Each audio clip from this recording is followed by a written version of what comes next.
शरीर द्रव तथा परिसंचरण।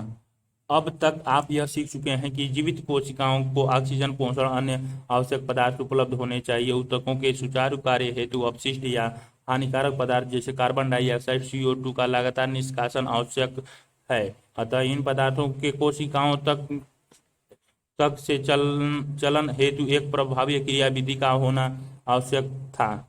विभिन्न प्राणियों में इस हेतु अभिगमन के विभिन्न तरीके विकसित हुए हैं। सरल प्राणी जैसे स्पंज व सिलिट्रेट बाहर से अपने शरीर में पानी का संचरण शारीरिक गुहाओं में करते हैं, जिससे कोशिकाओं के द्वारा इन पदार्थों का आदान प्रदान सरलता से हो सके। जटिल प्राणी इन पदार्थों के परिवहन के लिए विशेष तरल का उपयोग करते हैं। मनुष्य सहित उच्च प्राणियों में रक्त इस उद्देश्यों में काम आने वाली सर्वाधिक सामान्य तरल है। एक अन्य शरीर द्रव लसिका भी कुछ विशिष्ट ऊतकों के परिवहन में सहायता करता है। इस अध्याय में आप रुधिर एवं लसिका ऊतक द्रव्य के संगठन एवं गुणों के बारे में पढ़ेंगे।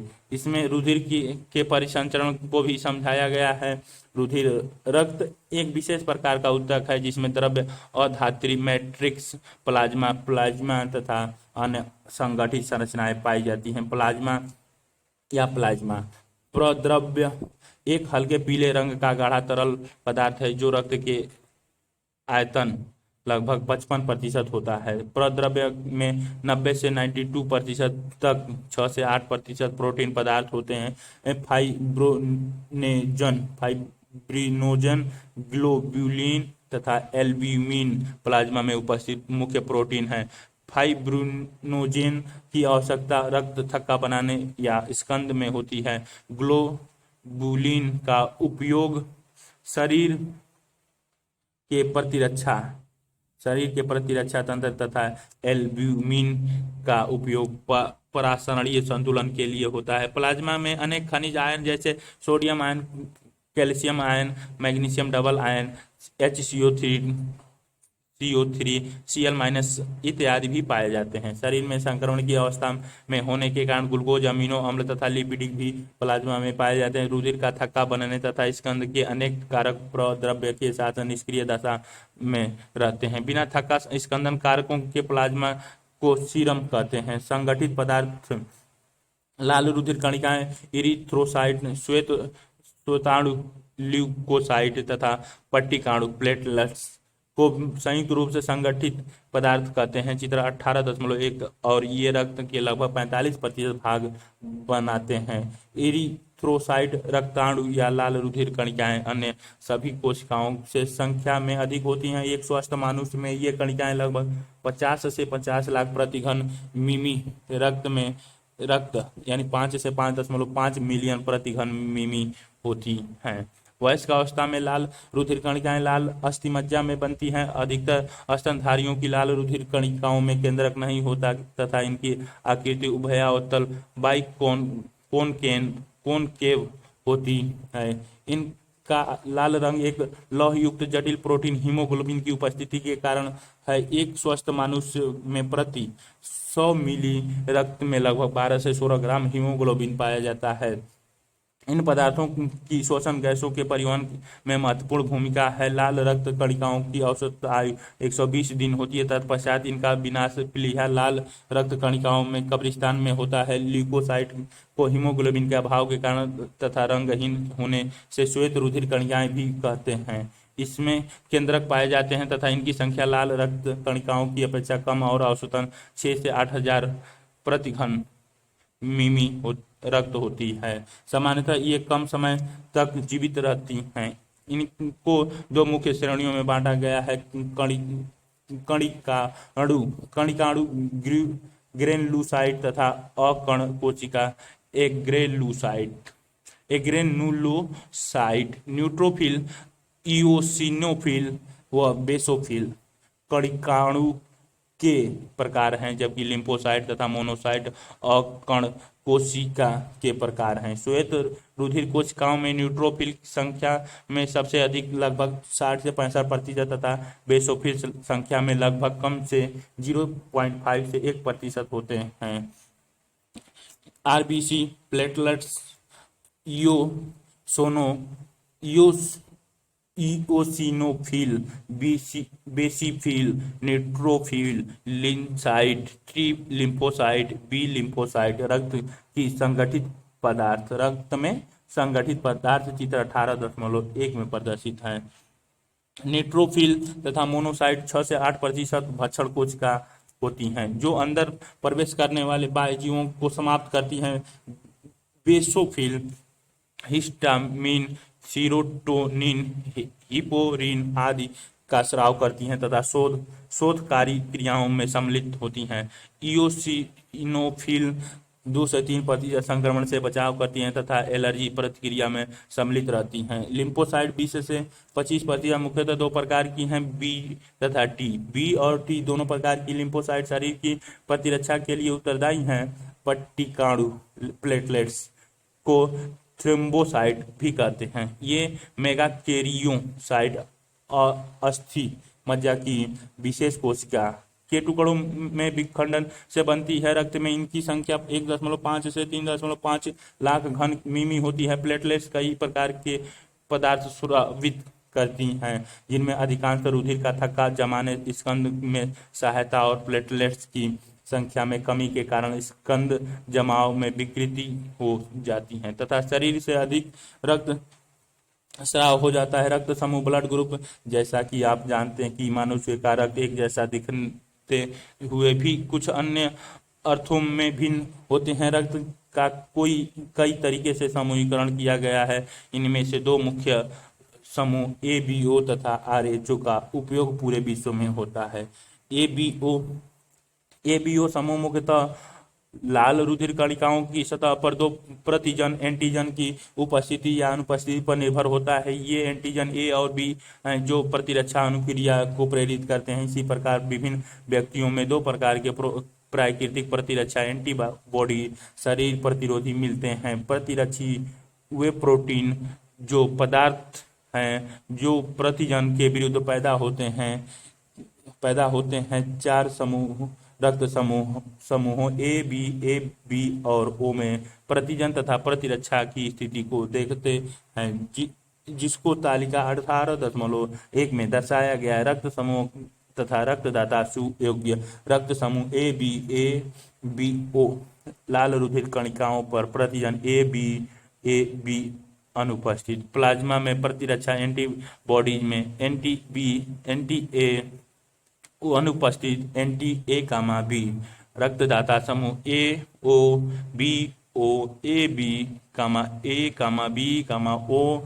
और ओ दाता तथा ग्राही और आदाता के रक्त समूहों को रक्त चढ़ाने से पहले सावधानी पूर्वक मिलान कर लेना चाहिए जिससे रक्त स्कंद तथा एवं आरबीसी के नष्ट होने जैसी गंभीर परेशानियां न हो। दाता संयोजकता डोनर कंपेटिबिलिटी तालिका 18.1 में दर्शाई गई है। उपरोक्त तालिका से यह स्पष्ट है कि रक्त समूह ओ एक सर्वदाता है जो सभी समूहों को रक्त प्रदान कर सकता है। रक्त समूह ए बी सर्व आदाता यानी ग्राही है जो सभी प्रकार के रक्त समूहों से रक्त ले सकता है। आरएच समूह यह अन्य प्रतिजन एंटीजन आरएच है जो लगभग 80% मनुष्यों में पाया जाता है तथा यह आरएच एंटीजन रीसेस बंदर में पाए जाने वाले एंटीजन के समान है। ऐसे व्यक्ति को जिसमें आरएच एंटीजन होता है को आरएच रहित यानी आरएच पॉजिटिव और जिसमें यह नहीं होता है उसे आरएच हीन आरएच निगेटिव कहते हैं। यदि आरएच रहित आरएच निगेटिव के व्यक्ति के रक्त को आरएच सहित आरएच पॉजिटिव के साथ मिलाया जाता है तो व्यक्ति में आरएच प्रतिजन आरएच निगेटिव के साथ विरुद्ध विशेष प्रतिरक्षी बन जाती है। अतः रक्त आदान प्रदान के पहले आरएच समूहों को मिलान भी आवश्यक है। एक विशेष प्रकार के आरएच अयोग्यता को एक गर्भवती आरएच निगेटिव माता एवं उसके गर्भ में पल रहे भ्रूण को आरएच निगेटिव के बीच पाई जाती हैं।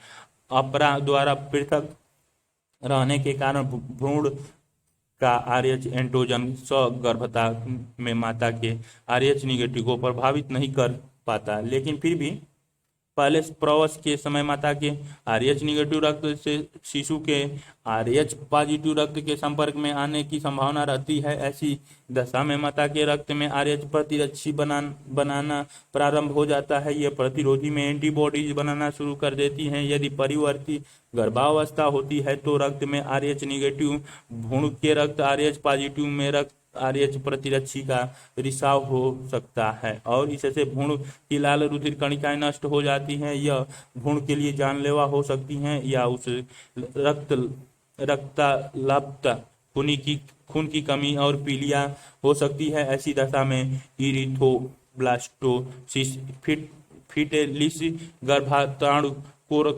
कोरकता कहते हैं। इस स्थिति से बचने के लिए माता को प्रसव के तुरंत बाद RH प्रतिरक्षा का उपयोग करना चाहिए।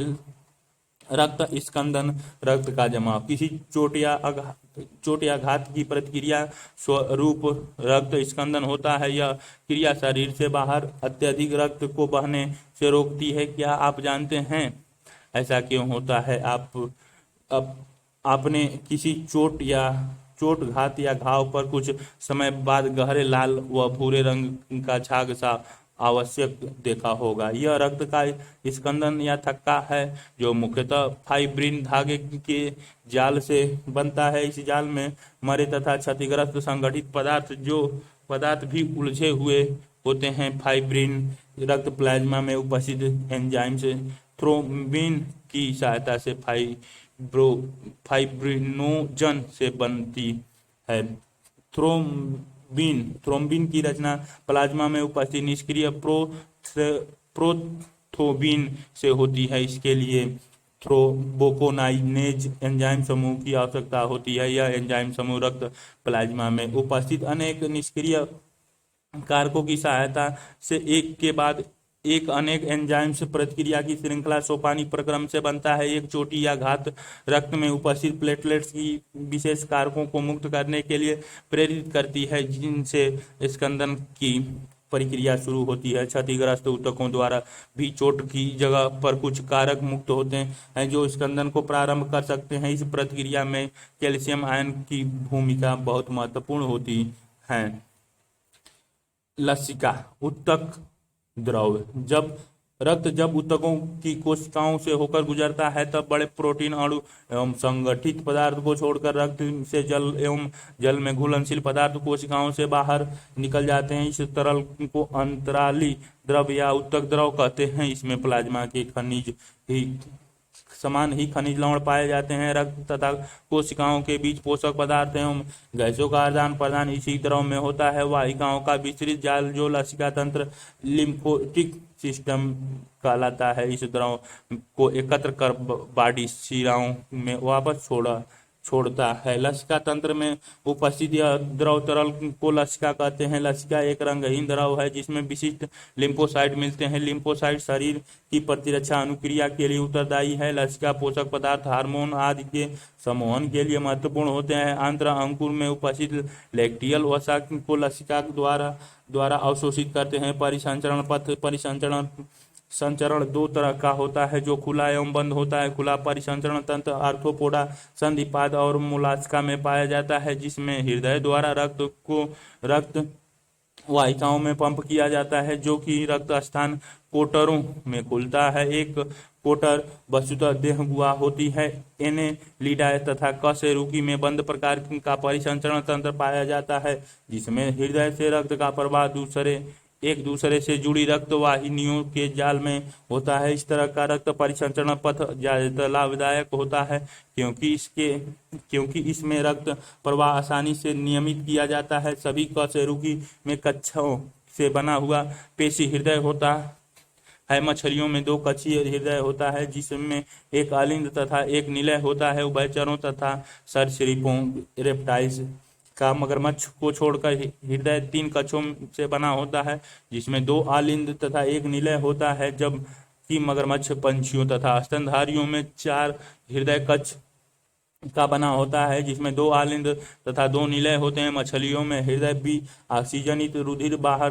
को पंप करता है जो फ्लोम द्वारा ऑक्सीजनित होकर शरीर के विभिन्न भागों में पहुंचाया जाता है तथा वहां से भी ऑक्सीजनित रक्त हृदय में वापस आता है। इस क्रिया को एकल परिसंचरण कहते हैं। उभयचरों व सरीसृपों में बायां आलिंद क्लोम फेफड़ों त्वचा से ऑक्सीजन युक्त रक्त प्राप्त करता है तथा दाहिनी आलिंद शरीर के दूसरे भाग में भी ऑक्सीजनित रुधिर प्राप्त करता है, लेकिन वे रक्त को नीले में मिश्रित कर बाहर की ओर पंप करते हैं। इस प्रक्रिया को अपूर्ण दोहरा परिसंचरण कहते हैं। पंछियों तथा स्तनधारियों में ऑक्सीजनित भी ऑक्सीजनित रक्त क्रमशः बाएं व दाएं आलिंदों में आता है, जहां से वह उसी क्रम में बाएं दाएं एवं बाएं निलय में जाता है। निलय बिना रक्त को मिलाए इन्हें पंप करता है, अर्थात दो तरह के परिसंचरण पथ इन प्राणियों में मिलते हैं, अतः इन प्राणियों में दोहरा परिसंचरण पाया जाता है। अब हम मानव के परिसंचरण तंत्र का अध्ययन करते हैं। मानव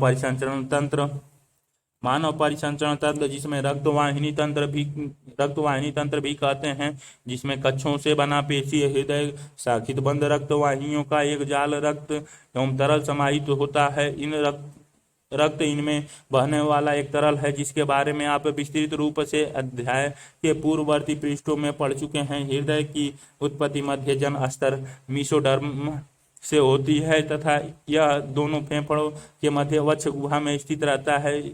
यह थोड़ा सा बाईं तरफ झुका रहता है। यह बंद मुट्ठी के आकार का होता है। यह एक दोहरी भित्ति के झिल्ली में थैली हृदयावरणीय द्वारा सुरक्षित होता है, जिसमें हृदयावरणीय द्रव पाया जाता है। हमारे हृदय में 4 कक्ष होते हैं, जिसमें 2 कक्ष अपेक्षाकृत छोटे तथा ऊपर को पाए जाते हैं, जिन्हें आलिंद आस्ट्रिया कहते हैं, तथा 2 कक्ष अपेक्षाकृत बड़े होते हैं, जिन्हें निलय वेंट्रिकल्स कहते हैं। एक पतली पेशिया भित्ति जिसे अंतर आलिंद पट कहते हैं, दाएं एवं बाएं आलिंद को अलग करती है, जबकि एक मोटी भित्ति जिसे अंतर निलय पट कहते हैं, जो बाएं एवं दाएं निलय को अलग करती है। चित्र 18.2 अपनी अपनी ओर के आलिंद एवं निलय एक मोटे रेशीय ऊतक से आलिंद निलय पट द्वारा पृथक रहते हैं। हालांकि इन पटों में एक छिद्र होता है जो एक ओर के दोनों पक्षों को जोड़ता है। दाहिने आलिंदों और दाहिने निलय के रंध्र पर 3 पेशीय पल्लव व वलनों से फ्लैक्स या कप्स से युक्त एक वाल्व पाया जाता है। इसे ट्राइकस्पिड त्रिवलनीय कपाट या वाल्व कहते हैं। बाएं आलिंद तथा बाएं निलय के रंध्र निकास पर एक महाधमनी फुसफुस सिराएं। बायां आलिंद पार्किंजेस रेसे 7 हिस्स बंडल। महाशिरा कोटरालिंद गांठ। दाहिना आलिंद निलय गांठ कार्डिएटेडिने। दाहिना निलय। बायां निलय के अंतर निलय पट्टिका। मानव हृदय का दृश्य दिखाई गई है। चित्र 18.2 में द्विवलनीय कपाट मिट्रल कपाट पाया जाता है। दाएं तथा बाएं निलयों से निकलने वाली क्रमशः फुसफुसीय धमनी तथा महाधमनी का निकास अर्धचंद्राकार कपटीकार सेमिल्यूलर वाल से युक्त रहता है। हृदय के कपाट रुधिर को एक दिशा में ही जाने देते हैं, अर्थात आलिंद से निलय और निलय से फुसफुस धमनी या महाधमनी कपाट वापस या उल्टे प्रवाह को रोकते हैं। यह हृदय पेशियों से बना होता है। निलयों की भित्ति आलिंदों की भित्ति से बहुत मोटी होती है। एक विशेष प्रकार की हृदय पेशी न्यास, जिसे नोडल ऊतक कहते हैं, भी हृदय में पाया जाता है। चित्र 18.2 इस ऊतक का एक धब्बा दाहिने आलिंद के दाहिने ऊपर कोने पर स्थित रहता है, जिसे शिरा आलिंद पर्व साइनोआस्ट्रियल नोड SAN कहते हैं। इस ऊतक का दूसरा पिंड दाहिने आलिंद में नीचे के कोने पर आलिंद निलयी पट के पास में स्थित होता है, जिसे आलिंद निलय पर्व यानी एस्ट्रियोवेंट्रिकुलर नोड AVN कहते हैं। नोडल ग्रंथिल रेशों का एक बंडल जिसे आलिंद निलय बंडल AV बंडल भी कहते हैं। अंतर निलय पट के ऊपरी भाग में अलिंद निलय पर्वत से प्रारंभ होता है तथा शीघ्र ही दो दाईं एवं बाईं शाखाओं में विभाजित होकर अंतर निलय पट के साथ पश्चिम भाग में बढ़ता है। इन शाखाओं से संक्षिप्त रेशे निकलते हैं जो पूरी निलयी पेशी व विन्यास में दोनों तरफ फैले रहते हैं, जिसे पूर्व किंजे तंतु कहते हैं। नोडल ऊतक बिना किसी बाह्य प्रेरणा के क्रिया विभव पैदा करने में सक्षम होते हैं। इसे स्व उत्तेजनशील ऑटो एक्साइटेबल्स कहते हैं। हालांकि 1 मिनट में उत्पन्न हुए क्रिया विभव की संख्या नोडल तंत्र के विभिन्न भागों में कट बढ़ सकती है। सिरा आलिंद पर व गांठ सबसे अधिक क्रिया विभव पैदा कर सकती है। यह 1 मिनट में 70 से 75 क्रिया विभव पैदा करती है तथा हृदय का लयात्मक संकुचन रिदमिक कंट्रक्शन को प्रारंभ करता है तथा बनाए रखता है। इसीलिए इसे गति प्रेरक पेस मेकर कहते हैं। इससे हमारी सामान्य हृदय स्पंदन दर 70 से 75 प्रति मिनट होती है, औसतन 72 स्पंद प्रति मिनट। हृदय चक्र। हृदय काम कैसे करता है, आओ हम जाने। प्रारंभ में माना कि हृदय के 4 कक्ष शिथिल अवस्था में होते हैं, अर्थात हृदय अनुशीतलन अवस्था में है।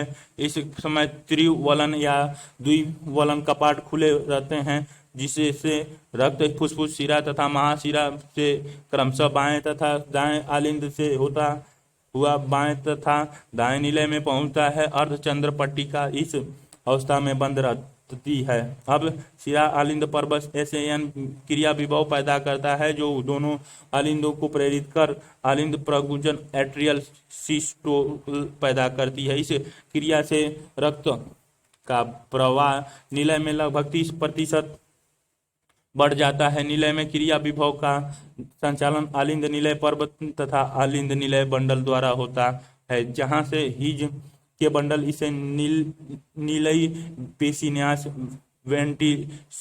वेंटिकुलर मस्कुलेटरी तक पहुंचाता है। इसके कारण निलयी पेशियों में संकुचन होता है, अर्थात निलयी प्रकुंचन। इस समय आलिंद विश्राम अवस्था में जाते हैं। इसे आलिंद को अनुशीतलन कहते हैं। जो आलिंद प्रकुंचन के साथ साथ होता है निलयी प्रकुंचन, निलयी दाब बढ़ जाता है, जिससे त्रिवलनी व द्विवलनीय कपाट बंद हो जाते हैं।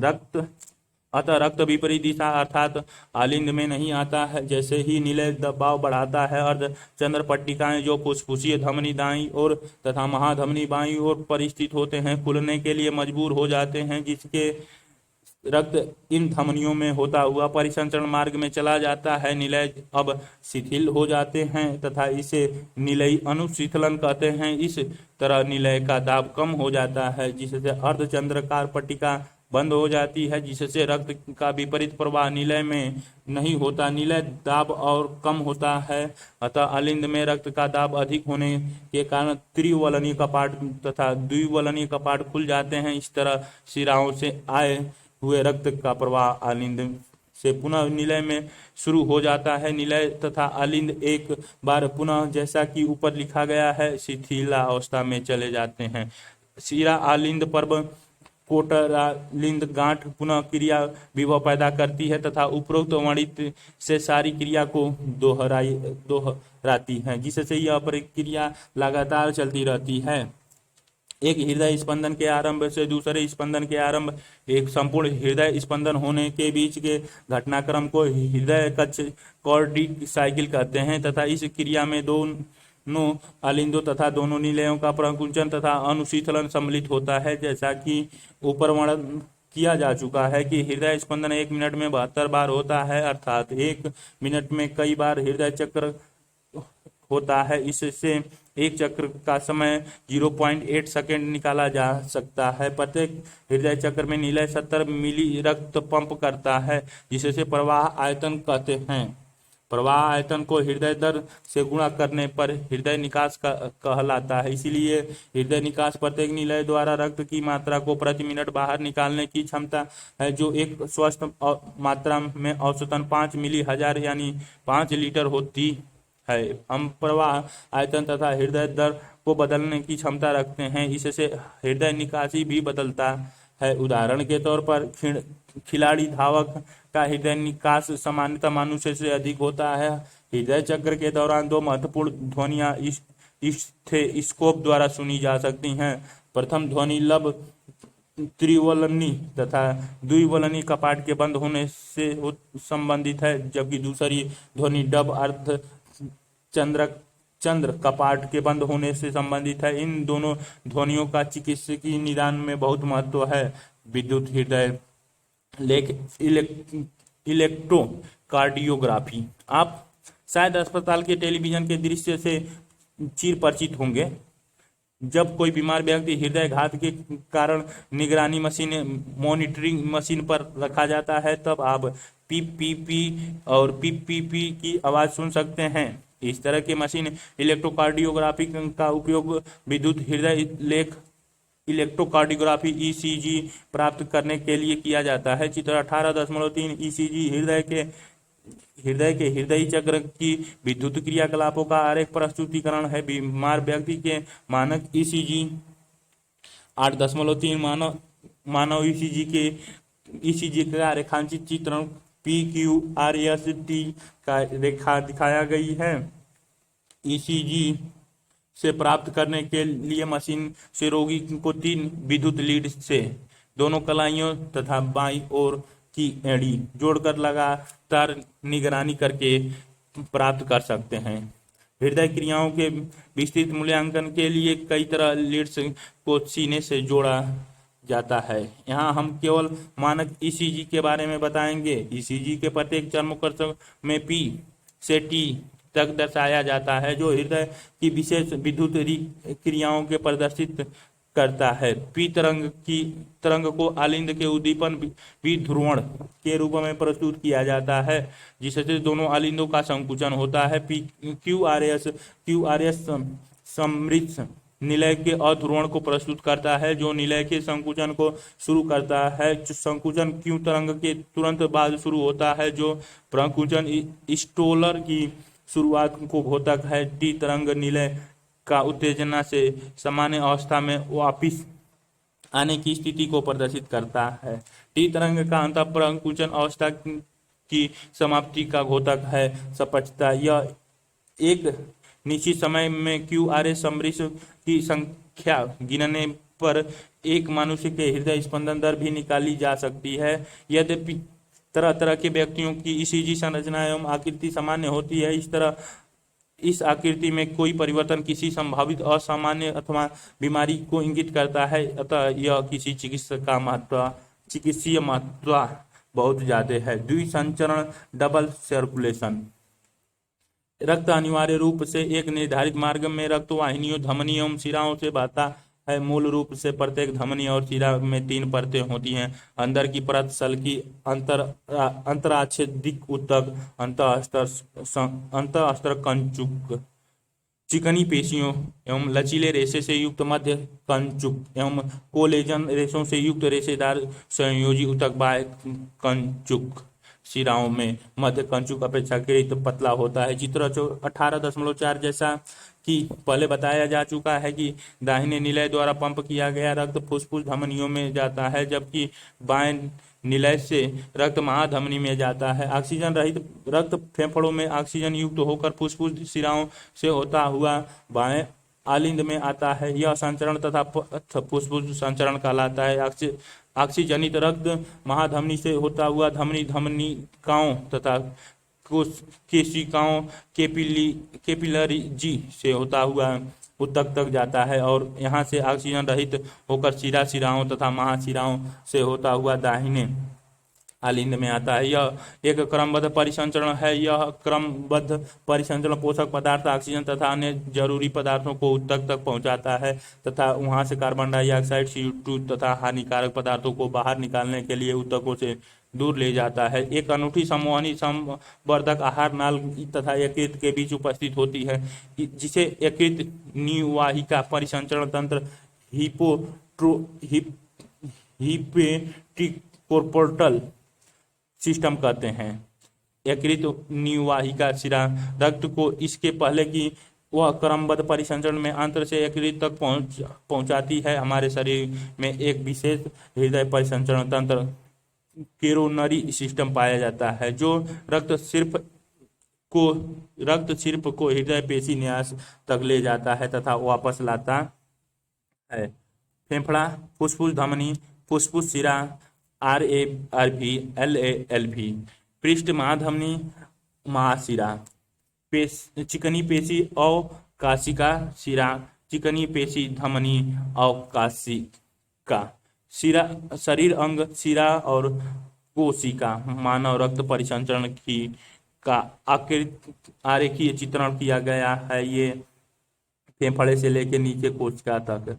हृदय क्रिया का नियमन, हृदय की सामान्य क्रियाओं का नियमन अंतरिम होता है, अर्थात विशेष पेशी ऊतक नोडल ऊतक द्वारा स्वयं नियमित होते हैं। इसीलिए हृदय को पेशी जनक मयोजनिक कहते हैं। मेडुला ऑब्लांगाटा के विशेष तंत्रिका केंद्र स्वतंत्रता तंत्रिका के द्वारा हृदय की क्रियाओं को संयमित कर सकता है। अनुकंपित तंत्रिकाओं से प्राप्त तंत्रिका संकेत हृदय स्पंदन को बढ़ा देते हैं। वे नीलयी संकुचन को सुदृढ़ बनाते हैं तथा अतः हृदय निष्कास बढ़ जाती है। दूसरी तरफ परानुकंपित तंत्रिकाएं संकेत व स्वचालित तंत्रिका केंद्र का हिस्सा हैं।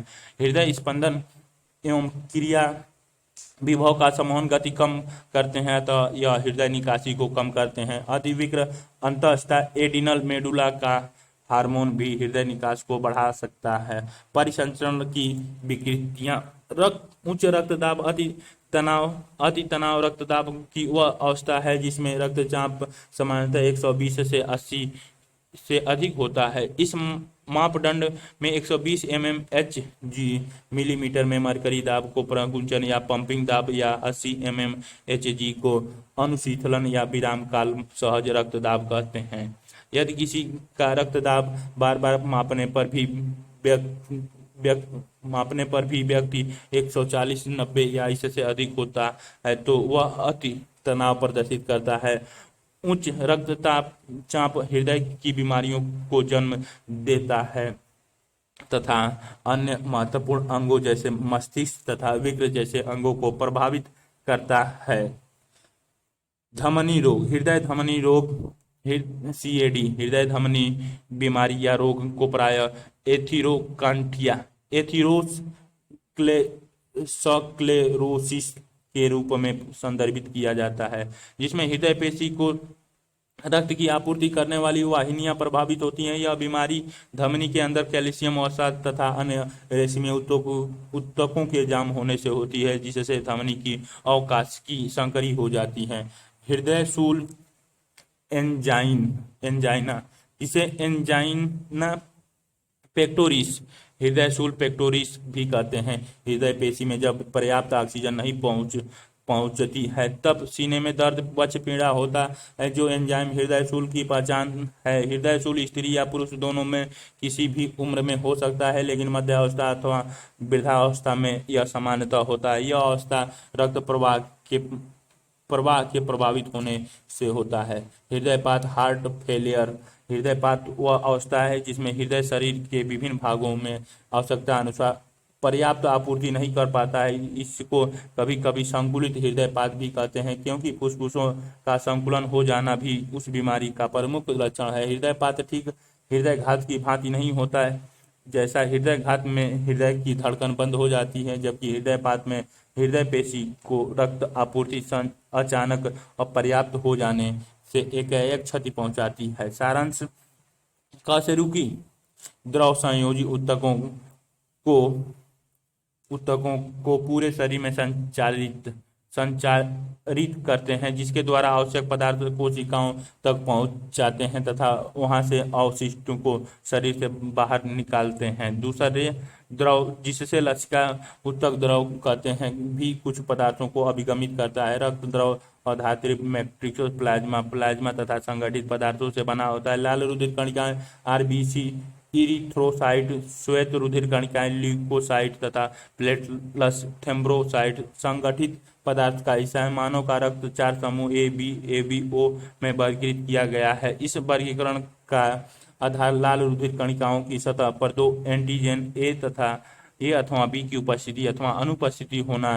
दूसरी वर्गीकरण लाल रुधिर कणिकाओं की सतह पर आरएच घटक की उपस्थिति अथवा अनुपस्थिति पर किया गया है। ऊतकों की कोशिकाओं के मध्य एक द्रव पाया जाता है जिसे उत्तक द्रव कहते हैं। इस द्रव को लसिका भी कहते हैं, जो रक्त के समान होता है, परंतु इसमें प्रोटीन कम होती है तथा संगठित पदार्थ नहीं होते हैं। सभी कशेरुकियों तथा कुछ अकशेरुकियों में बंद परिसंचरण तंत्र होता है। हमारे परिसंचरण तंत्र के अंतर्गत पेशीय पंपिंग अथवा अवयव, हृदय वाहिकाओं का जाल तंत्र तथा द्रव रक्त आदि सम्मिलित होते हैं। हृदय में दो आलिंद तथा दो निलय होते हैं। हृदय पेशी न्यास स्व उत्तेजनीय होता है। शिरा आलिंद पर कोटारलिंद गांठ SAN अधिकतम संख्या में प्रति मिनट 70 से 75 मिनट क्रिया विभव को उत्पन्न करती है और इस कारण यह हृदय की गतिविधियों की गति निर्धारित करती है, इसीलिए इसे पेसमेकर गति प्रेरक कहते हैं। आलिंद द्वारा पैदा किया विभव और इसके बाद निलयों का आकुंचन प्रकुंचन का अनुकरण अनुशीतलन द्वारा होता है।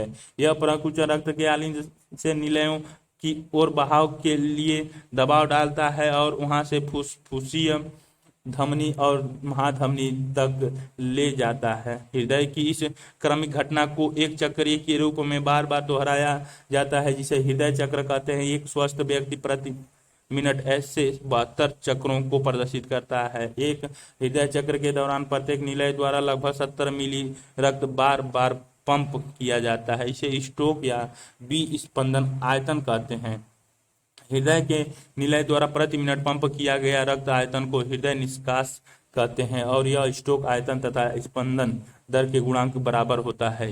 यह प्रवाह आयतन प्रति मिनट हृदय दर लगभग 5 लीटर के बराबर होता है। हृदय में विद्युत क्रिया का आलेख इलेक्ट्रोकार्डियोग्राफी विद्युत हृदय आलेख मशीन के द्वारा किया जा सकता है तथा विद्युत हृदय आलेख को ECG कहते हैं, जिसका चिकित्सीय महत्व है। हम पूर्ण दोहरा संचरण रखते हैं, अर्थात दो परिसंचरण पथ मुख्यतः फुसफुसीय तथा दैहिक होते हैं। फुसफुसीय परिसंचरण में ऑक्सीजन रहित रक्त को दाहिने निलय से फेफड़ों में पहुंचाया जाता है, जहां पर यह रक्त ऑक्सीजनित होता है तथा फुसफुसीय शिरा द्वारा बाएं आलिंद में पहुंचता है। दैहिक परिसंचरण में बाएं निलय से ऑक्सीजन युक्त रक्त को महाधमनी द्वारा शरीर के ऊतकों तक पहुंचाया जाता है तथा वहां से ऑक्सीजन रहित रक्त को ऊतकों से शिराओं के द्वारा दाहिने आलिंद में वापस पहुंचाया जाता है। यद्यपि हृदय स्व उत्तेजन होता है, लेकिन इसकी क्रियाशीलता को तंत्रिकीय तथा हार्मोन की क्रियाओं से नियमित किया जा सकता है।